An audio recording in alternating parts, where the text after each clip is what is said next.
Corsica sits between France and Italy on the map, but culturally, it refuses to pick a side. It's geographically Mediterranean, politically French, and emotionally independent, which explains a lot once you start moving around the island. This is the perfect place to begin the French leg of our journey, because it still carries Italy's warmth and rhythm, but with sharper edges and deeper pauses. Corsica is mountainous by design, not accident. The island rises quickly from the sea, folding into ridges and valleys that shaped where people settled long before roads existed.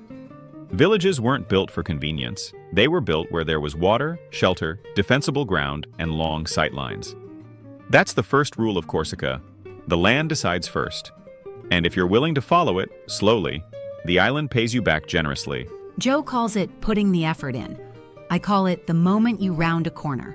Pull over without saying anything and just stare because the view arrived unannounced. Corsica does that constantly.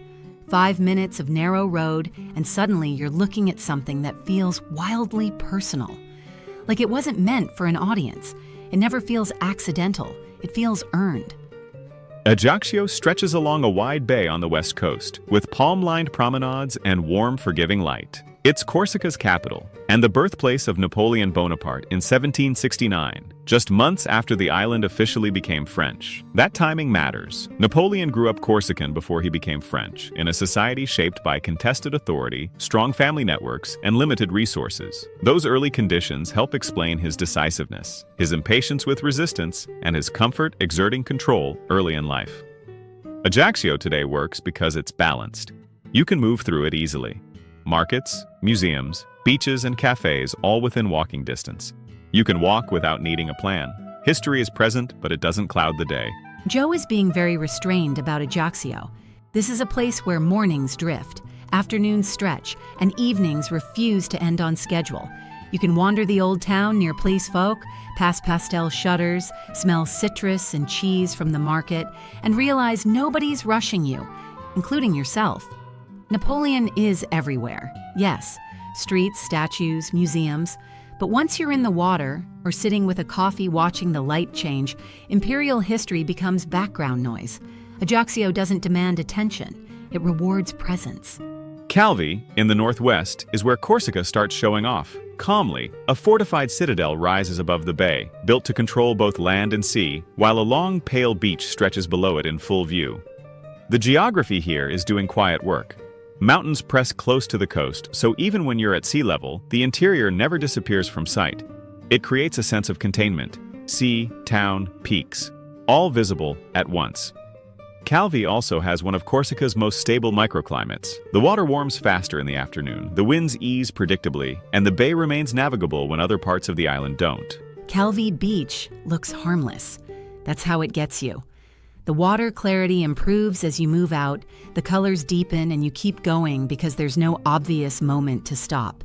Time stretches, nothing pulls you back, and when you finally do return, everything feels unhurried. Drinks arrive slowly, feet stay bare, and nobody asks what's next. That's when you realize Corsica isn't trying to entertain you, it's trying to reset you. Bonifacio sits at the southern edge of Corsica, built directly into white limestone cliffs, rising nearly 100 meters above the sea. The old town is on top. The marina is below. Between them, a steep staircase carved into the cliff face allowed people to move between harbor and town without relying on exposed outer paths, essential during sieges and storms. From the water, the scale becomes clear. The cliffs are sheer, the town appears suspended, and the entrance channel forces every boat to slow and funnel inward. It's not dramatic by accident. It's defensive architecture turned vertical. Bonifacio feels like a reward you didn't know you were earning.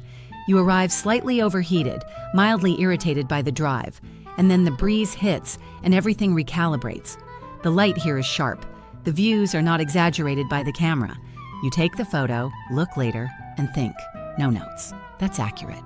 On the west coast, the Scandola Nature Reserve can only be accessed by boat, deliberately. This coastline is volcanic, fragile, and slow to recover once damaged. In the 20th century, overfishing and uncontrolled anchoring stripped parts of the coast faster than ecosystems could regenerate. In response, Scandola was locked down early. No fishing, no anchoring, no development. What remains is one of the Mediterranean's clearest examples of long-term conservation done properly. Cliffs rise directly from deep water, sea caves cut into dark red rock, rare bird species nest above, undisturbed. This is swimming that sneaks up on you. Not flashy, not dramatic, just effective. There's the cold shock. The sharp little hello that makes you gasp and briefly question your life choices. Joe, of course, yelped like he discovered a new species of water and accused the sea of being aggressively refreshing. Then comes the stillness, the floating, that moment where your shoulders finally drop and your brain clocks out for paradise. Salt drying on your skin, sun doing that slow, golden thing it does when it knows you're not going anywhere. Corsica is very good at this, making the uncomfortable part end exactly when the good part begins. Even Joe stopped talking, which honestly might be the strongest endorsement of all. Inland, Corte sits high in the mountains, and it matters that it does. This was the capital of the independent Corsican Republic in the 18th century under Pasquale Paoli. The citadel dominates the town, not as a monument but as a reminder. Power here came from the interior, not the coast. Corte still feels like a center rather than a stopover. Compact, walkable, and intellectually anchored, the surrounding Ristonica Valley adds context. Cold rivers, pine forests, and glacial air make it clear why Corsica's interior remained difficult to control. Corsican food doesn't ask for permission. It arrives bold, unapologetic, and smelling like it knows your weaknesses. Wild boar that tastes like it wrestled your dinner plans to the ground.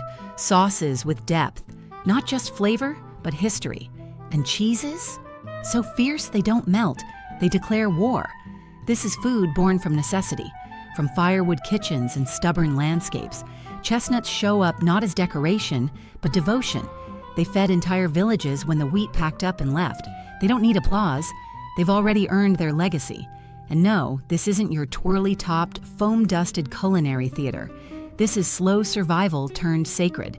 A plate that says, I endured, and so will you. Even Joe, ever the philosophical grazer, went quiet by the second bite. He called the boar confrontational. I called it delicious revenge. No notes, just respectful silence and maybe a second helping for research. Corsica feels like a secret upgrade. Harder to reach, less obvious, much better once you commit. You don't come here to tick boxes. You come here to stay longer than planned and quietly rearrange your priorities. Now, my lovelies, it's riddle time. Corsica was briefly an independent republic in the 18th century. Which European thinker helped draft its constitution? A. Jean-Jacques Rousseau. B. Voltaire. C. Montesquieu. D. Denis Diderot. Drop your answer in the comments, A, B, C, or D, and see how you stack up this round. And don't keep it to yourself. Share it with someone who thinks they know their islands. Challenge them and turn this into a proper trivia duel. This has been Joe, broadcasting from Quizzes with Flair, where the places are real, the questions aren't easy, and my Sarah's probably already chosen the correct answer. Catch you next round. Stay curious. And maybe leave a little room in your plans if Corsica shows up. Cue the confetti. Grab your party hat, your loudest kazoo, or just Joe's leftover pastry wrapper and wave it like a flag. Because it's celebration time, darlings. We're spinning that gloriously glittering wheel of wonder to find out who's strutting into today's spotlight like the trivia royalty they are. Drumroll, please. Preferably dramatic, with jazz hands.